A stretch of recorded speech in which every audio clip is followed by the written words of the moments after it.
How did you start collecting all these gowns? Well, I started collecting them because I had become involved with the reenacting community, and I saw the clothes, and I also had started to do the English country dance thing, and there were balls, and there were silken gowns to be had, and it just happened. One thing led to another. One thing led to another. Yes. And the first one was done probably in 2003 by a tailor who made gowns for, people, reenactors who wanted them, and all sorts of clothes, but he did fancy things. And remember, I found the fabric at actually at a reenactment event at the Maybe Farm. I found some of the fabric. And took the fabric to him, and he took the commission and made me these things.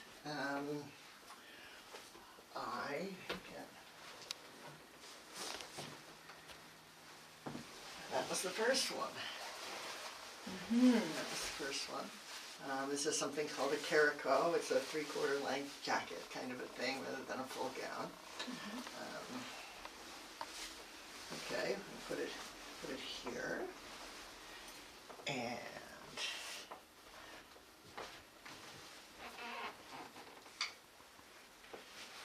at the same time, Rick Haven did this one for me.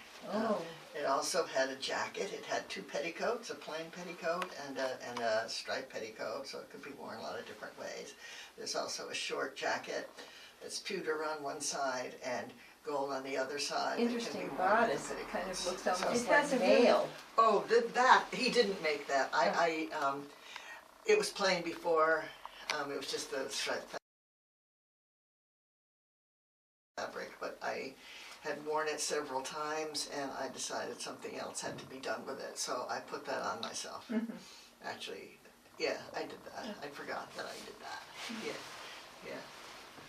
So that was the beginning. You mentioned, what was his name, Rich? The first person who made you? Oh, Rick Haven. Rick Haven. He and his wife ran a business called Just Two Tailors. And when I was first working with them, they were in Putney, Vermont, and they later relocated to Florida. But they had a big mail order business, and they sold at all the reenactments, ready-made stuff. But he would also do custom work. Yeah, that was Rick Haven. Were there others? Oh, there were quite a few of them, yeah. This pink one over here was done by a woman named Sarah Cowan, who ran another reenactor business called the Silly Sisters. And she was based in Virginia, in Fredericksburg. Yeah, it was Fredericksburg, down below DC. Yeah. And that I actually went down there, and she fitted that in her studio, which was in her great big white house in Fredericksburg. Yeah. Anyhow. Then I think Sarah only did one for me, but then I discovered a woman named Hallie Larkin, who had a business called At the Sign of the Golden Scissors, and I started then working with Hallie, and Hallie was the tops, really.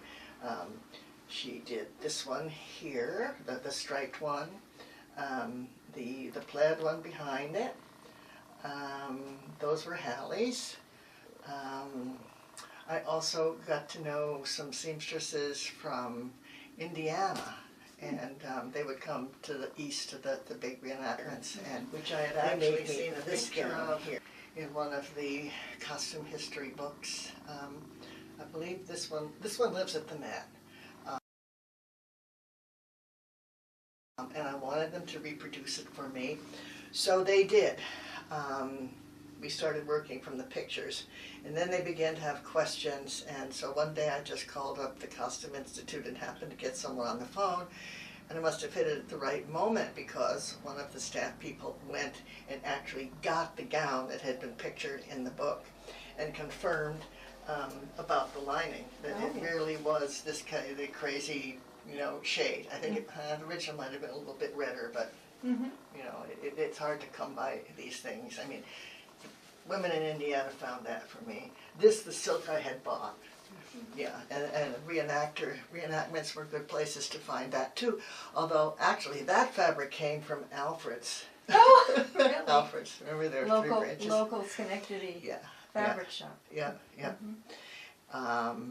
And then one of the earlier gowns was big cotton gown, and I found that in New York City in a fabric store on First Avenue, and it was up on the third floor in the attic, and it was a huge bolt, and they were selling it, I believe, for something like $3 a yard. And I didn't know whether it was an appropriate fabric or not, so I didn't buy it. Then I came home and showed it to, one of my consultants, who said, well, yes, this is the perfect fabric because it isn't, the way they got blue was print green and yellow, and so this is perfect. And so I had a gown made from that, and I'm trying to remember who made that one. Who did make that one? I think Rick Haven made that one. So I picked up fabric where I could find it. Yep. Yeah. You So probably still have some around. I do. Yeah. I do. I have a lot of that cotton fabric, the flowered trails. I have a lot of that. I made my own bed curtains for my four-poster bed with that. So there's still a lot of it left. At $3 a yard. Couldn't pass that They up. ship me the whole bolt. Yeah. What eras and styles are included in your collection? Well, we go from the period of the French and Indian War, in 1850s, and everyday kind of outfit here. This one, that was made by a woman who worked at the old stone fort, and it was very cleverly done, so that the cuffs could be left plain, or the cuffs could have this other little piece put on them so that it looked like it was an earlier period, so you could wear it for different periods. So this is probably the earliest. Then the latest one that I have is the Regency gown. That would have been, War of 1812 period. Yeah. Bought from another reenactor in Canada. She was selling off some of her things. So I found that when we're doing Civil War. And this is the bonnet that goes with it, but the bonnet didn't come with the dress to make the bonnet. Oh. This is made by a woman who's local, who was in reenacting for quite a while, Terry Pittman, and she made this bonnet actually to go with the Regency gown, the 1812 gown. Yeah. So we go from the 1850s up until 1812, 1814. Yeah. 1750s? 1750s. 1750s. Yeah. 1750s. Yeah. Yeah. To 1814, did you say?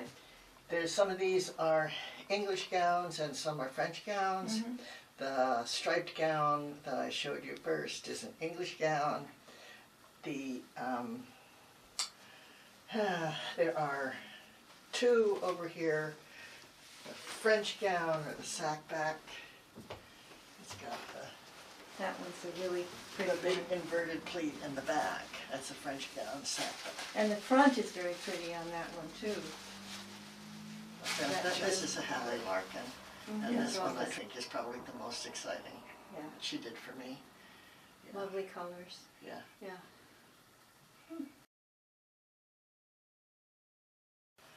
So you must have had a lot of fun. It was a lot of fun. It was a thrill to Wearing wear them? them. It was a thrill. It took a long time to get into them. I would wear them to balls, to the New York ball, to the Boston ball. It would take me about an hour to get dressed beforehand because you had your shift, you had your stage, you had your stockings, you had to get into the gown, you had to pin the stomacher to your stage, you had to do everything, and the makeup and so on. But it was very, very exciting to do it. Did you do it all by yourself or did you have people helping you? I usually had people to help a little bit. I didn't have anybody, really regular to dress me, but people were very, very helpful. Yes, it was fun. It was great. Yeah, but then it got to be a little bit much. Sometimes because I got to know people more, we want to go out to dinner, and so you couldn't go out to dinner and get into your outfit in the half an hour after dinner and so on. So I gradually stepped away from putting on the full rig for a ball. You know, I'd modify it, or then started to wear contemporary clothes. But it was great fun. Yeah. I'm sure. Yes. You have a whole corridor here in your house to display these gowns right now, but what do you expect the ultimate destination to be for these gowns? The ultimate destination. It was during the pandemic. One of the art history professors went over to Historic Island, to Peebles Island, where they have their offices and historic programs, whatever, and noticed a rack of garments and asked one of the people he was working with what it was, and he was told it was a collection that they had of period clothes, and this person got the idea that maybe the state of New York would be interested in having my collection when I could no longer use it. So I got in touch with the curator over there, and she came over and looked at it, and they decided that yes, they would be very happy to take it. Sort of spare my children the task of getting rid of these things and trying to sell them in the reactor community would be, it would be hard if not knowing the people or how it works. It would be hard for my kids to get rid of the stuff. So it's all going to the state of New York. There will be two sections to it. There will be what they keep there for people to borrow who come to them or are putting on events and want clothes. They'll lend some of it out. But the others of it will go to the historic sites for the interpreters in the historic sites to wear. So it will be preserved. There, of course, there's the female clothing, but there's also the male clothing. Yes, I wanted you to talk about that. So going to reenactments, it's pretty dull for women. They sit around and they talk and they cook, and it's just really not very much fun. So I know a reenactor couple, and she does an impression of a man, and she's wonderful at it. And they one time let me shoot their musket, and I enjoyed shooting the musket a great deal, and decided that they were encouraging me to do a man impression too. So I did, and I got my own musket, and I had the uniform for the 2nd Albany Militia, Rev War unit, and I fielded. I would go out to the battles. Oh, wow. Yeah, I did several battles. Weren't you also at Ticonderoga and Fort Niagara? Yeah. And also there were the boat people. Yeah, We had the 18th century reproduction bateaus up at the Navy Farm, and I rode with them for about 10 years, and we took the boats to various places. Plattsburgh was one, was it? Battle of Plattsburgh. I rode in the Battle of Plattsburgh. I was in the boat several times, firing a cannon. I didn't fire the cannon, but the cannon was on the boat. And then we went as far down south as to Maryland to something called the Battle of the Hook, which is a Rev War battle. Yes, it was wonderful. Yes, it was fun. It was a lot more fun than sitting around the campfire with the ladies, I tell you. Knitting. Yeah. It was, yes, it was a very good time.